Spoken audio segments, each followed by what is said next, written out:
మూడో ఎపిసోడ్. జీవితంలో దాని ప్రభావం ఏమీ లేదా? లేనే లేదా?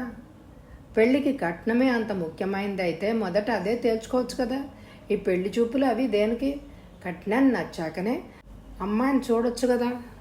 సరేలే, మరో సంబంధం చూద్దాం తేలిగ్గానే అనేశాడు ఆనందరావు. స్మృతి సిగ్గు విడిచి తండ్రితో, ఈసారి వాళ్ళకి నువ్వివ్వగలిగే కట్నం ఎంతో ముందే చెప్పాయి, వాళ్ళకి అది అంగీకారం అయితేనే వస్తారు అని చెప్పేద్దామన్నంత ఆవేశం వచ్చింది. కానీ ఎందుకో అలా చేయలేకపోయింది. 10,000 అంటే ఈ రోజుల్లో ఏమీ కాకుండా అయిపోతోంది. ఎంత చిన్న ఉద్యోగైనా 10,000 అనడమే. కట్నాలు కూడా తెగ పెరిగిపోతున్నాయి ధరల్లాగే అన్నాడు ఆనందరావు. ఎప్పటికెవరికి ఏ యోగం ఉందో. ఆ కళ్యాణ గడియ వచ్చే వరకు మనం ఎంత ప్రయత్నించినా లాభం ఉండదు. సరే, మరోడు చూద్దాం అన్నాడు ఆనందరావు. ఈసారి పెళ్లి చూపులకి స్మృతిని రేఖే తయారు చేస్తోంది. స్కూల్ లేదని శశి కూడా ఇంటి వద్దనే ఉండిపోయింది అమ్మకి సాయం చేస్తూ. రేఖ స్మృతి ఇద్దరే ఉన్నారా గదిలో. ఆమెకి జడవేస్తోంది రేఖ. ఎదురుగా నిలువుటద్దం. చూడు, అలాగా సినిమా టికెట్లు దొరకని దానిలాగా విచార మొహం పెట్టుకొని కూర్చుంటే ఎలా? ఆ వచ్చి చూసేవాడు నీ గురించి ఏమనుకుంటాడు? ఈ అమ్మాయికి నవ్వడమే రాదు అని అనుకోడు? అలా అయితే ఎలాగా? వారించింది రేఖ. నువ్వు చెప్పేది బాగానే ఉంది. పువ్వు వికసించినట్టు నవ్వు సంతోష మొహంలోకి సహజంగా రావాలే కానీ బలవంతంగా తెచ్చిపెట్టుకుంటే అవి కాగిత పూల్లాగే ఉంటాయి నిస్సారంగా. ఎందుకో నాకు ఈ సంబంధం కుదురుతుందని అనిపించడం లేదు. ఎందుకని? 6th సెన్స్ అంటారే, అటువంటిది చెప్తోంది ఈ పెళ్లి చూపులు ఒట్టి వేస్ట్ అని. అదేం 6th సెన్స్ కాదు, నిరాశావాదం అంతే. గబగబా నాడు అంది రేఖ. ఇంతలో పార్వతమ్మ వాళ్ళు వచ్చే వేళ అయింది అంటూ నిట్టూర్పు వదులుతూ మంచం మీద కూలబడింది. ఈ సంబంధమైనా కుదిరితే అదృష్టవంతులమే అని. వీళ్ళెంతలో ఉన్నారో ఆరిందాలా అడిగిన రేఖని చూసింది ఆశ్చర్యంగా స్మృతి. నిజంగానే పెళ్ళవగానే ఎవరికైనా పెద్దరికం వచ్చేస్తుందా? రేఖ ఇటువంటి ప్రశ్న ఇలా సూటిగా అడగడం స్మృతి వాళ్ళ తల్లికి ఆశ్చర్యంగా అనిపించింది. ఏమో 6,000 వరకు ఇస్తామన్నారట ఎవరో, అంతే తెలుసు. మీరెంతవరకు వెళ్దామనుకుంటున్నారు? ఏమో వారికే తెలియాలి. ఒకరి మాట తను వినరు, తన మాట ఒకరికి చెప్పరు అన్నట్టు. రేఖ, నువ్వు ఇప్పుడు వచ్చామే పుట్టింటికి, ఏమైనా విశేషమా? రేఖ కంగారు పడింది. అబ్బే, అటువంటిదేం లేదా ఆంటీ, ఊరికే అడిగాను. నీకు పెళ్ళై 3 ఏళ్ళు అవుతోందిగా. ఈ రోజుల్లో పెళ్ళైన ఏడాదికే పిల్లలు ఎత్తుకుంటున్నారు కదా, అందుకని అడిగాను. పరధ్యానంగా మూలిగింది రేఖ. ఆమె ముఖం హఠాత్తుగా మారిపోయింది. ఆమె కొంచెం అయోమయంలో పడింది. పార్వతమ్మకి ఏం చెప్పాలని. చివరికి మౌనమే సమాధానమని అనిపించి ఊరుకుంది. సరే పోన్లే, ఇప్పుడు ఇవన్నీ ఎందుకు? వాళ్ళు పిలవగానే నువ్వు స్మృతిని తీసుకొని రా అమ్మ అని చెప్పి వెళ్ళిపోయింది ఆవిడ. ఎంత అందంగా ఉన్నావో అంది రేఖ. ఏముంటే ఏం లాభం అంది. నువ్వు మాత్రం అందంగా ఉండవా? పెళ్ళయ్యాక ఆడదానికి అందమే ప్రమాద కారణం కావచ్చు అనాలోచితంగా అంది రేఖ. అంటే? తను నోరు జారానని గ్రహించిన రేఖ, తర్వాత మాట్లాడుకుందాం, నువ్వు సిద్ధంగా ఉండు, ఏ క్షణంలోనైనా పిలుచుకురావచ్చు అంటూ ఆమె దృష్టిని మరోవైపు మరలించింది. ఆమె అన్నట్టే ఆనందరావు వచ్చి స్మృతిని తీసుకురామ్మా అన్నాడు రేఖను ఉద్దేశించి. వాళ్ళు చూస్తున్నారు అని అతను వెళ్ళిపోయాడు. పెళ్లి చూపుల తతంగం ఎక్కువసేపు జరగలేదు. స్మృతి పేరు చదువు అడిగారు, ఇంక వెళ్ళొచ్చు అనేశారు. మిగిలినంతా మామూలుగానే జరిగింది. అక్కడికి వెళ్ళి ఉత్తరం రాస్తామన్నారు. ఆనందరావు మధ్యవర్తితో 6,000 ఇవ్వగలమని చెప్పాడు. చీకటి పడేవేళకి రేఖ ఇంటికి వెళ్ళిపోయింది. స్మృతికి 3వ గుడ్ లక్ చెప్పి అందరూ వెళ్ళిపోయాక పార్వతమ్మ భర్త మీద విసుకుంది. 6,000 వరకు ఎవరో ఇస్తామని అన్నారట కదా, మీరు 7,000లో ఉండాల్సింది అంది. ఎందుకంత రేటు? పెళ్లి కొడుకు ఉద్యోగమేం గొప్పది కాదు, 450 జీతం, పైసా దొరకదు. 6,000 ఎక్కువ న్యాయానికి. 4వ రోజున వాళ్ళ నుంచి ఉత్తరం వచ్చింది, మరో సంబంధం చూసుకోమంటూ. మధ్యవర్తి ద్వారా తెలిసిన నిజమేమిటి అంటే వాళ్ళు స్మృతితో పాటు మరో 2 అమ్మాయిలకి కూడా చూసే వెళ్ళారట. వాళ్ళలో ఒక అమ్మాయి అనాకారి కూడా. ఆమె తల్లిదండ్రులు 8,000 వరకు ఇస్తాము అని అన్నారట. అంచేత ఆ సంబంధం ఖాయం చేసుకున్నారట. ఈసారి స్మృతికి ఏడుపు రాలేదు, చాలా నవ్వొచ్చింది, జాలి కూడా వేసింది. ఈ శుభవార్త రేఖకు చెప్దామని బయలుదేరింది వాళ్ళింటికి. గుమ్మం దిగి రోడ్డు మీదకి వచ్చిందో లేదో రేఖ కనిపించింది. కానీ ఆమె తన ఇంటికే వస్తున్నట్టు లేదు. చేతిలో కవర్ పట్టుకొని తన ఇల్లు దాటిపోతూ గబగబా అడుగులు వేసి ఆమెను అందుకొని, రేఖ ఎక్కడికి అంది. ఏం లేదులే అంది. ఆమె దాటైపోతే ఏంటి అంత రహస్యమా అని అడిగింది రేఖని. లేదు, ఉద్యోగ ప్రయత్నం. రేఖ, నువ్వు ఉద్యోగం చేస్తావా? నేను బ్రతకాలిగా. అయితే నిజంగానే నువ్వు మళ్ళీ వెళ్ళవా మీ ఊరు? మా ఊరు లేదు, మా వారు లేదు. ఉండు, ఇది అర్జెంటుగా పోస్ట్ చేయాలి. ఏ ఉద్యోగానికి? టైపిస్ట్ పోస్ట్కి. గవర్నమెంట్ జాబ్కి వయసు మీరిపోలేదు. ప్రైవేట్ కంపెనీలో. ఇద్దరు పోస్ట్ ఆఫీస్కి సమీపించారు. కవర్ పోస్ట్ చేస్తున్న రేఖను ఆశ్చర్యంగా చూస్తూ ఉండిపోయింది స్మృతి. జరుగుతున్నది కలో నిజమో అర్థం కావడలేదు. ఆమె మెదడులో రేఖ పెళ్లి జ్ఞాపకాలు గిర్రున తిరుగుతున్నాయి. అప్పటికీ తనకి చాలా విషయాలు తెలియవు. రేఖ వాళ్ళ కుటుంబం తన కుటుంబం బంధుత్వం లేకపోయినా బహు దగ్గరవి. రేఖ పెళ్లికి చాలా సహాయం చేశారు. రేఖ పెళ్లి రేపనగా వెళ్ళి పెళ్ళై పెళ్లివారు వెళ్ళిపోయే వరకు అక్కడే ఉండిపోయారు తామందరూ. వచ్చిన వారికి అన్నీ అమర్చడం, సేవలు చేయడం తాము చేశారు. తానైతే మొహమాటం ఎడకుండా పెళ్ళికొడుకుకి కాఫీ అందించింది కూడా. ఆ స్పెషల్ కాఫీ తానే తయారు చేసింది. అతను కూడా మంచివాళ్లాగే కనిపించాడు. మరి ఇప్పుడు ఇదేమిటో తీరా చేసి రేఖ వివాహం జరిగి 3 ఏళ్ళు కూడా అయినట్లు లేదు. ఇంటికి నడువు అంటూ రేఖ ఆమె భుజం మీద చేయి వేసింది. పెళ్లివారు చెప్పిన విషయం చెప్పింది. రేఖ కూడా నిట్టూర్చింది. Take it easy. ఉద్యోగానికి ప్రయత్నించేవాళ్ళు ఇంటర్వ్యూల్లో ఓటమిని, పెళ్లి చూపులకు కూర్చునే ఆడపిల్ల ఆ ఓటమిని తేలిగ్గానే తీసుకోవాలి. బ్రతకడం బహు కష్టం. నిజానికి మొన్నటి సంబంధం తప్పిపోవడమే మంచిదైంది. ఎందుకునో ఆ అబ్బాయి నాకంతగా నచ్చలేదు. నీ సంగతి ఏమో కానీ అందని ద్రాక్షపళ్ళు పుల్లన, కుదరని సంబంధం చేదు, అవునా? అలా రాజీ పడడమే జీవితం అంటావు, నిర్లిప్తంగా అంది స్మృతి. రేఖ ఇంకేమీ అనదలుచుకోలేదు. ఆమె మూడు సరిగ్గా లేదని గ్రహించి ఊరుకుంది. ఉత్తరం వచ్చింది అంటూ ఎదురొచ్చింది రేఖ తల్లి కామేశ్వరి.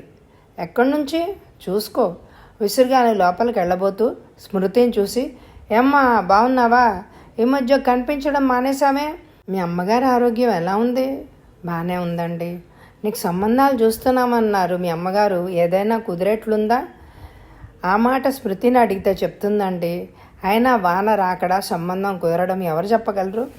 కామేశ్వరి ఆమె వైపు కోపంగా చూసి లోపలికి వెళ్ళిపోయింది.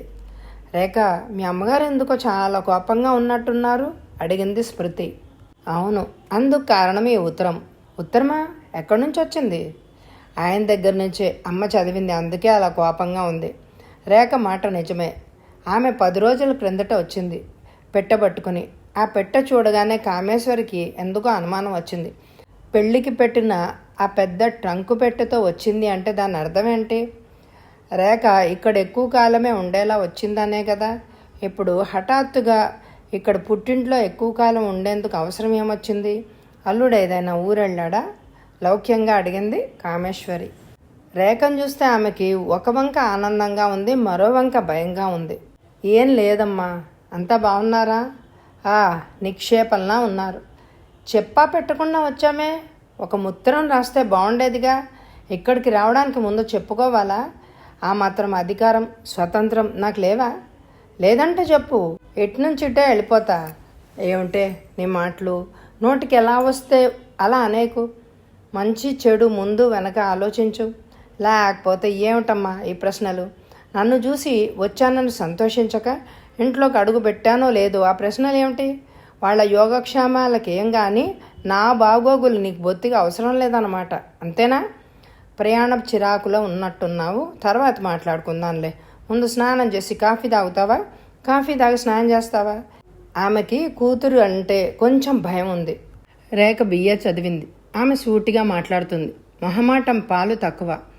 అలా అడిగావు, బాగుంది. నీళ్లు పోసుకుని వస్తాను 5 నిమిషాల్లో. కాఫీ వెచ్చబెట్టు. నాన్నగారు కులాసాగా ఉన్నారా? నీ ఆయాసం ఎలా ఉంది? మీ నాన్నగారు బాగానే ఉన్నారు. నా ఆయాసం తగ్గేది ఒకసారి. తొందరగా స్నానం చేసిరా అంటూ వంటింట్లోకి వెళ్ళిపోయింది కాఫీ చేయడానికి. కాఫీ తాగుతుంటే నవ్వుతూనే అంది. నువ్వు అతను పోట్లాడుకోలేదు కదా, ఎందుకొచ్చింది నీకు అటువంటి సందేహం? నీ సామాను బట్టలన్నీ తెచ్చేసుకున్నట్టుంటేను. అసలు అవన్నీ అక్కడే ఉండిపోయాయి, నిజానికి అక్కడ లేవు. ఎక్కడున్నాయో? ఏమిటవి? గాజులు, గొలుసు, పెళ్ళికి చేయించుకున్నవి నీ దగ్గరే ఉన్నాయిగా. ఆశ్చర్యంగా ఆమె చేతుల వంక మెడ వంక చూస్తూ అడిగింది. ఇవి బంగారవి కావు, గోల్డ్ కవరింగ్వి, నవ్వింది నిర్లిప్తంగా. అదేంటే? బంగారు నగలు ఏం చేశారు అడిగింది కామేశ్వరి కంగారుగా. తినేశారు. అంటే తీసేసుకున్నారు. నువ్వెందుకు ఊరుకున్నావు? ఊరుకోకపోతే ఏదో అనబోయి ఆగిపోయింది రేఖ. కామేశ్వరి భయంగా ఆమె వైపు చూస్తూ ఏం జరిగింది చెప్పు అంది. పోతే పోనీవే, నగలేగా, మళ్ళీ కొనుక్కోవచ్చు. అవి లేకపోయినా ముంచుకుపోయేది ఏమీ లేదు. అంతకంటే అతి విలువైనది దక్కించుకోగలిగాను అని అక్కడి నుంచి లేచి వెళ్ళిపోయింది. కామేశ్వరికి రేఖ సంగతి ఏమీ అర్థం కాలేదు. అప్పుడే కాదు, ఆ తర్వాత కూడా. రేఖ పొరపాటును కూడా తన మాటల్లో అత్తమామల విషయం కానీ ఆమె భర్త విషయం కానీ రానివ్వలేదు. వాళ్ళని పూర్తిగా మర్చిపోయినట్లే ప్రవర్తిస్తోంది. అంతేకాదు, రోజు పేపర్ తీసి ఏవేవో చదువుతోంది. పెట్టి అడుగునున్న సర్టిఫికెట్లు బయటకు తీసి చూసుకుంటోంది. ఇవన్నీ భర్తతో చెప్పాలా వద్దా అన్న సంశయంలోనే మిగిలిపోయింది కామేశ్వరి. ఈ 10 రోజుల నుంచి తననైతే తేలిగ్గా మభ్య పెట్టగలుగుతోంది, కానీ తండ్రి దగ్గర ఇలా మొండితనం చేయగలదా? అతనితో ఏం పోట్లాడొచ్చిందో ఏంటో. అసలే దీని నోరు తిన్నగా ఉండదు. ఇటువంటప్పుడు పెద్దవాళ్ళు జోక్యం కలగజేసుకుని సరిదిద్దకపోతే చిన్నవాళ్ళు సంసారాల్ని అనవసరంగా పాడు చేసుకుంటారు. చివరకు ధైర్యం చేసి భర్తతో చూచాయిగా అంది కామేశ్వరి. అమ్మాయి అలిగి వచ్చేసినట్టుంది, నేనెంత అడిగినా చెప్పట్లేదు, మీరు కొంచెం కనుక్కోండి అన్నాడు చలపతిరావు ఏదో ఆలోచిస్తూ. విషయం సున్నితమైంది. రేఖ చదువుకున్న అమ్మాయి, ఆమెకు ఎక్కువే తెలుసు. సాధారణంగా ఆమె తప్పు చేయదు, మూర్ఖంగా ప్రవర్తించదు. ఆమెకు చెప్పబోవడం అంటే కొంచెం సాహసమైన పనే. ఆమె మనసు బాధించకుండా జాగ్రత్తగా మాట్లాడాలి. అల్లుడు మంచివాళ్లాగానే కనిపించాడు. వ్యాపారస్తుడు, మనిషి మృదువుగానే కనిపిస్తాడు. అతను తొందరపడ్డాడంటే ఆశ్చర్యపడవలసిన విషయమే. అసలేమైందో 4 రోజులు ఆగితే సరి. భార్యాభర్తల తగువ ఎంతకాలం ఉంటుంది అని ఎంత అకారణంగా ఉత్పన్నమవుతాయో అంత హఠాత్తుగానూ సమసిపోతాయి. 4 రోజులు చూసి ఏదో ఒకటి చేద్దాం అని అనుకున్నాడు చలపతి. ఈసారి పెళ్లి చూపులు స్మృతి జీవితంలో మర్చిపోలేనివి. పెళ్ళికొడుక్కి తల్లే గాని తండ్రి లేడు. ఆవిడకి నచ్చితే చాలట. అతను చిన్న గుమాస్తా, ఉద్యోగం చేస్తున్నాడు, ఇల్లుంది, కొంత ఆస్తుంది. పెద్దగా కట్నం మీద ఆశ కూడా లేదుట. అమ్మాయి నచ్చడమే ప్రధానం. ఓ సాయంత్రం దిగారు తల్లి కొడుకులు. స్మృతి చాలా యాంత్రికంగా చూపులకు కూర్చుంది. అది గమనించిన రేఖ, చాలా బుద్ధిమంతురాలమైపోయామే అని కామెంట్ చేసింది అభినందిస్తున్నట్టే. బుద్ధి కాదు, గాడిద గుడ్డు కాదు, విసిగిపోతున్నాను. గీతలో చెప్తారే, అలాగా పెళ్లి చూపులు కూర్చోవడం నా కర్తవ్యం. ఫలాఫలాలకు నా నిమిత్తం లేదు అంది స్మృతి వేదాంతిలాగా. జాలిగా చూసింది రేఖ ఆమె వైపు. ఆశని వదలకూడదు స్మృతి. ఆశ లేకపోతే జీవితమే లేదు. ఓర్చినమ్మకి తేటనీరు వినలేదా? విన్నాను. మాటలతో మరిపించడానికి నేనేమైనా అంత చిన్న పిల్లలా కనిపిస్తున్నానా? బలవంతంగా నవ్వి తెచ్చిపెట్టుకుంది మొహంలోకి. స్మృతికి పిలుపు వచ్చింది. ఈసారి రేఖ ఆమె వెనక వెళ్ళలేదు. అందుకు సెంటిమెంట్ అడ్డుపడింది. ఆ మాట స్మృతితోటి అనలేదు. అయినా ఆమెను ఆ గదిలోకి నెట్టింది. అక్కడ ఆమె తల్లి తండ్రి ఉండనే ఉన్నారు. రామ్మ స్మృతి, కూర్చో అన్నాడు ఆనందరావు. ఈమె నా పెళ్లి కూతురు అడిగింది పెళ్లి కొడుకు తల్లి. అవునండి అంది పార్వతమ్మ. నీ పేరేంటి? స్మృతి. ఏం చదువుకున్నావు? 10th. ఇది ఒకసారి లేచి నడువు. తెల్లబోయింది స్మృతి. ఆమె అభిమానానికి దెబ్బ తగిలినట్టే అయింది. నిస్సహాయురాలిలాగా తల్లిదండ్రుల వైపు చూసింది. వాళ్ళు ఏ భావము ప్రదర్శించకుండా రాతి ముఖాలు వేసుకుంటూ ఉండిపోయారు. ఏం చేయాలో తోచలేదు ఆమెకి. ఎందుకండి అని. నాకేం కుంటి లేదు అంది. ఏదైతే అది అవుతుందని. అదే స్వయంగా చూడాలి కదా నేను. ఓ అమ్మాయిని చూశాను, చీర అంచులు పాదాల కింద కూడా జార్చుతూ ఉంటే అనుమానం వేసింది. ఆమె పరాగ్గా ఉన్నప్పుడు అంచులు పైకి తీసి చూశాను. ఆమెకి బూర కాలు నివ్వరపోయింది స్మృతి. ఈవిడ ఎటువంటి మనిషి? నిజంగా ఇంత దారుణమైన మనుషులుంటారా అందులో ఆడవాళ్లలో అని అనుకుంది. తర్వాత అటువంటి పరీక్షలు చెద్దురుగానిలేండి అంది పెంకిగా. స్మృతి మాటలు పట్టించుకోలేదు ఆవిడ. కంఠం బాగానే ఉంది, పర్వాలేదు. అది సరే అమ్మాయి, నువ్వు పౌడర్లు స్నోలు ఎక్కువ వాడుతుంటావా?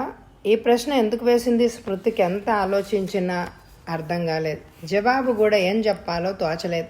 తను పౌడర్లు అవి వాడుతుంది. అవి ఎక్కువో తక్కువో ఎలా తెలుస్తుంది?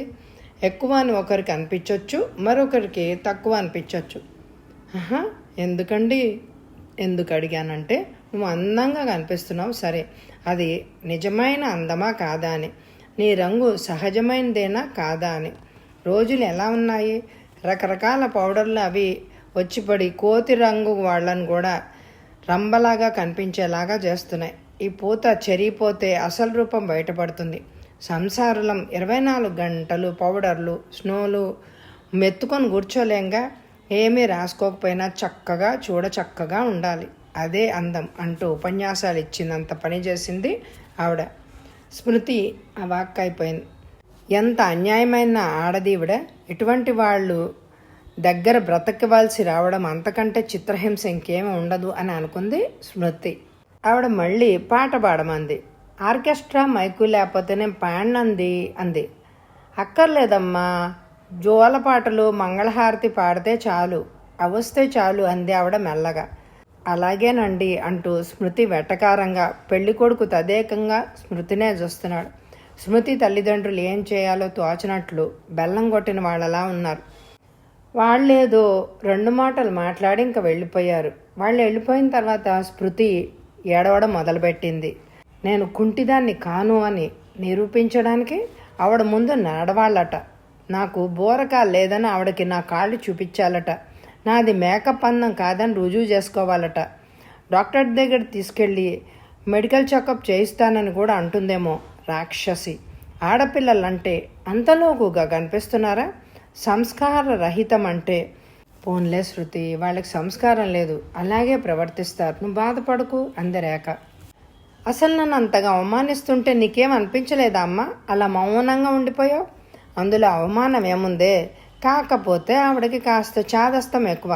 చూడు, ఆవిడ మనసు చాలా మంచిది.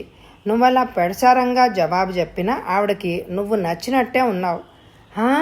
భయంగా చూసిన తల్లివైపు. వద్దమ్మా, ఈ సంబంధం నాకొద్దు. ఆవిడ దగ్గర నేను 4 రోజులు కూడా గడపలేను. చాలా అన్యాయమైన మనిషి, బ్రతిమలాడుతున్నట్లే అంది ఆమె. లేదు తల్లి, ఏదో ఒక సంబంధం కుదరడం అంటూ కుదరని. కాదనకు, నీకు తెలియదు నీ పెళ్లి కోసం ఎంత కష్టపడవలసి వస్తోందో. తెల్లబోయింది ఆమె. నిజంగా ఆడపిల్ల ఇంత భారమా? ఎలాగో ఒకలాగా ఆమెను వదులుచుకోవాలనే తప్ప తల్లిదండ్రులకి మరొక జాసేమీ లేదా? నాకు పెళ్లి కాకపోతే వచ్చిన నష్టం ఏమిటి? సూటిగా అడిగింది. బాగుందే, ఏం మాటలవి? ఆడదానికి పెళ్లి కాకపోతే ఎలా బ్రతుకుతావు? మేమెన్నాళ్ళు ఉంటాం? మేము పోయాక నిన్ను చూసేదెవరు అని రుసరుసలాడుతూ బయటకు వెళ్ళిపోయింది ఆవిడ. పెళ్లి చూపులు కూడా క్రూరమైన ఆటే, కానీ తప్పదు స్మృతి, భరించాలి. ఆడజన్మ ఎత్తినందుకు ఈ శిక్ష అనుభవించాల్సిందే. మరి అదృష్టవంతులు త్వరగా పండుతారు. నేను వెళ్తాను స్మృతి, ఇంటి దగ్గర పనుంది. అమ్మకి మళ్ళీ ఆయాసం ఎక్కువైంది. చీకటి పడే వరకు స్మృతి అలాగే మంచం మీద పడుకుని ఆలోచిస్తూ ఉండిపోయింది. అప్పుడు కంగారుగా వచ్చింది పార్వతమ్మ. స్మృతి, లేచి స్నానం చేసి వంట చేయవు. ఎందుకు? నేను ఇప్పుడు చేయలేను. మా బంగారు తల్లివి గదు, నాకు నీరసంగా ఉంది. అయితే సరే, కానీ స్నానం చేయడం దేనికి? మనెవరికి అటువంటి ఆచారం లేదుగా. తల్లివి గదు, ఈ ఒక్కసారికి నేను చెప్పినట్టు వినవు. ఎదురు ప్రశ్నలు వెయ్యక. ఆవిడ కళ్ళల్లోకి నీళ్లు వచ్చాయేమో అని అనిపించింది భారమైన ఆ గొంతు వింటూ ఉంటే. అలాగే ప్రాధాయపడుతుంటే జాలేసి స్మృతి లేచి స్నానానికి వెళ్ళింది. స్నానం చేసి వంటకు ఉపక్రమించింది. అప్పుడు పెళ్ళికొడుకు తల్లి వంటిట్లో ప్రత్యక్షమైంది. వంట చేస్తున్నావా అమ్మ? మంచిది అంటూ పీట బాల్చుకొని కూర్చుంది ఆవిడ. తల్లి చేసిన కుట్రేంటో సులభంగానే అర్థమైపోయింది స్మృతికి. ఆవిడ ముందు నిజం నిరూపించడానికని తనకు అబద్ధం చెప్పి తన చేత వంట చేయిస్తోందన్నమాట. తల్లి మీద కోపం వచ్చింది. ఎందుకో అంతలోనే జాలి కూడా వేసింది. అత్తయ్య గారు నోరారా పిలిచింది. మీకోసమని స్నానం చేశాను, కానీ మా ఇంట్లో అటువంటి ఆచారాలు ఏవీ లేవండి అన్నట్టు మీరు ఇక్కడే భోంచేస్తారా? అబ్బే, మరి నేను ఎలా వండగలను మీకెలా తెలుస్తుంది తినకుండా? అవుననుకో, కానీ కతికితే అతకదంటారుగా, మరెలా? అది నిజమే, అయినా చేసే పద్ధతి చూస్తే చాలు, రుచి చూడకపోయినా పర్వాలేదు. ఎంతసేపు చూసినా అంతే. మీరుంటే అసలు నేను వండను, సిగ్గేస్తుంది. నా దగ్గర సిగ్గేంటి? నేనేమైనా పైదాన్ని గానుగా, కాబోయే అత్తగారిని. ప్రాణం పోయినా మీ కోడలుగా మాత్రం రానని మనసులో అనుకుంటూ ఆవిడ వైపు చూసింది. అప్పుడు బయటపడింది ఆవిడది బూరకాలు. ఓహో, అదన్నమాట. ఆవిడకి అందరి మీద అటువంటి అనుమానం. వంట చేసే పద్ధతి చూశారుగా, ఇక నేను వెళ్ళి మా అమ్మని వచ్చి వండుకోమనేదా? ఆట పట్టించడానికి అన్నట్టుగా అంది స్మృతి. ఆవిడ తెల్లబోయింది. అంతలోనే సర్దుకొని, నువ్వు అందమైన దానివే అంది మెచ్చుకున్నట్లు. ఇప్పుడు ఆ ప్రసక్తి ఎందుకు వచ్చిందా అన్నట్టు చూసింది స్మృతి, అది గ్రహించినట్లు. పౌడర్లు అవి రాసుకోపోయినా తెల్లగానే ఉంది ముఖం అంది. నిజం చెప్పేశాగా. ఏంటి? స్నానం చేస్తూ ముఖం 3 సార్లు రుద్దుకున్నాను సబ్బుతో. తెల్లగా ఉండక చస్తానా? తెల్లబోయింది ఆవిడ. అన్నట్టు మీ అబ్బాయి సినిమాలు అవి బాగా చూస్తాడా? వారానికో 10 రోజులకో. అబ్బే, అలా అయితే లాభం లేదండి. నాకు రోజు విడిచి రోజు సినిమాకి వెళ్ళడం అలవాటు, లేకపోతే తోచదు. మరి నా కోసం వారు మీరు రావాల్సి ఉంటుంది అత్తగారు. అవును, అంత్యనిష్ఠూరం కంటే ఆది నిష్ఠూర్యం మేలని ఇప్పుడే చెప్తున్నాను. తర్వాత నన్ను తప్పు పట్టకండి అత్తయ్య గారు అంటూ అన్నం గరిటతో బెల్లం ముక్క పగలగొట్ట ప్రయత్నించింది. అది చూసి ఘోరమైన ప్రమాదం జరగపోయినట్లు అరచి అక్కడి నుంచి వెళ్ళిపోయింది ఆవిడ. స్మృతి ఆమె నిష్క్రమించాక పడి పడి నవ్వుకుంది. మూలనున్న దేవుడి ఫోటో వంక చూసి, భగవంతుడా, నాకు పెళ్ళి కాకపోయినా పర్వాలేదు, బాధలేదు, కానీ ఇటువంటి మనుషుల్లో పడేసి నా జీవితం మాత్రం నాశనం చేయకు. ఆడదాన్నే గనక బ్రతికుంటే అప్పడాలు ఉత్తుకోవచ్చు అని దండం పెట్టుకుంది. ఎంతలో తల్లి అక్కడికి పరిగెత్తుకొచ్చింది. ఏమైందే ఏమైందే అంటూ అమాయకంగా ఎదురు ప్రశ్న వేసింది స్మృతి తల్లిని చూస్తూ. ఆవిడ వెళ్ళిపోయిందా? సర్వం కోల్పోయిందా అన్నలాగా దిగులుగా అంది ఆవిడ. అమ్మయ్యా, వెళ్ళిపోయిందా? కళ్ళు తెరిపిన పడ్డట్టు ఊపిరి తీసుకుంది స్మృతి. ఏమిటలా అంటావు? ఈ సంబంధం కుదురుతుందని చాలా ఆశపడ్డాను. ఆవిడకి నువ్వు నచ్చావు కూడా, కట్నం కూడా మరీ ఎక్కువలో లేరుట. అయ్యో, ఎంత దురదృష్టవంతులం. స్మృతి, నీకు మేము పెళ్లి చేయగలమో లేదో అని అనిపిస్తోంది. కళ్ళంట నీళ్లు తెచ్చుకుంది ఆవిడ. అమ్మా, నాకు పెళ్లి కాకపోయినా కొంపేమీ మొలగదు, కానీ అనవసరంగా నువ్వు బాధపడకు. ఆ మనుషుల మధ్య పడడం తప్పిందని నాకెంతో సంతోషంగా ఉంది. నీకు నేనంత బరువైతే చిటికలో విషం ఇచ్చి చంపేశాయి, హాయిగా చచ్చిపోతాను. అంతేగాని ఇటువంటి వాళ్ళ మధ్య దినదిన గండంగా బ్రతకడం నాకు చేత కాదు. అటువంటి శిక్ష నాకు విధించకు. తల్లి మీద వాలిపోయి ఏడుచేసింది స్మృతి. ఆవిడేమైనా అందా? ఇంకా ఏమనాలి? నోరు విడిచి ఆవిడ ప్రవర్తనే చాలు. పెళ్ళి కాకపోయినా పర్వాలేదులే, కానీ ఇటువంటి సంబంధం మాత్రం వద్దు. సరే, నీకంత ఇష్టం లేదని మేం మాత్రం ఎందుకు చేస్తాం? అయినా ఇది తప్పిపోయినట్లే, నిశ్చింతగా ఉండమన్నట్టు అమ్మాయి తల నిమిరింది పార్వతమ్మ. ఆ రాత్రి స్మృతికి భోజనం సహించలేదు, నిద్ర కూడా పట్టలేదు. మళ్ళీ ఆవిడ వస్తుందేమో చూడ్డానికని ఆమెకు అనుమానంగానే ఉంది. 1 నిమిషం నిద్ర పట్టిన రాక్షసిలాగా ఆవిడ వచ్చి ఆడమన్నట్లో, పాడమన్నట్లో, వంట చేయమన్నట్లో పేడకళ్ళలు రావడం మొదలుపెట్టాయి. భయం కూడా వేసింది స్మృతికి. ఉదయం అవగానే కాఫీలు తాగుతుంటే నిజంగానే వచ్చింది ఆవిడ. ఆవిడ మాట్లాడింది. దాని సారాంశం ఏమిటి అంటే, స్మృతి గురించి ఆవిడ ఇంకా ఏ నిర్ధారణకు రాలేదట. త్వరలో తన నిర్ణయం రాస్తాను ఉత్తరం ద్వారా అని ఆవిడ పూర్తిగా వెళ్ళాక ఆమె మనసు కుదుటపడింది. స్మృతి బయటకు వెళ్ళడం చాలా తగ్గించేసింది. ఇంటికి ఎవరైనా వచ్చినా వాళ్ల ముందుకు వెళ్ళడమే లేదు. తన గదిలోనే ఉండిపోతోంది, ఏ పుస్తకమో చదువుకుంటూ. చుట్టుపక్కల ఆడవాళ్ళందరూ ఒకటే ప్రశ్నలు. మీ అమ్మాయికి సంబంధాలు చూస్తున్నట్టున్నారు, కుదరడం లేదా? స్మృతికి ఆ మాటలు వింటుంటే ఒళ్ళు మండిపోతోంది. కుదిరితే ఇంకా ఎందుకు చూస్తారు? ఆ మాత్రం తెలియదు. అయినా వాళ్ళకెందుకు ఈ విధమైన అనవసరపు ఆతృత అని అనుకుంది. ఆర్చేవాళ్ళ, తీర్చేవారా? మాటలతో మనసును బాధ పెట్టేవారే తప్ప పెళ్ళి కాకపోవడం కంటే పక్క వాళ్ళ ప్రశ్నలే ఎక్కువగా బాధిస్తాయి అమ్మాయి వాళ్ళ అమ్మ నాన్నలని. వచ్చే ఎపిసోడ్లో కథ కొనసాగుతుంది. ఈ ఎపిసోడ్కి తప్పకుండా ఎక్కువ లైకులు ఇవ్వండి. అండ్ స్క్రీన్లో ఉన్న ఇదివరకు చదివిన పూర్తి నవలలు, కథలు, ఎపిసోడ్స్ని స్కిప్ చేయకుండా చూడండి.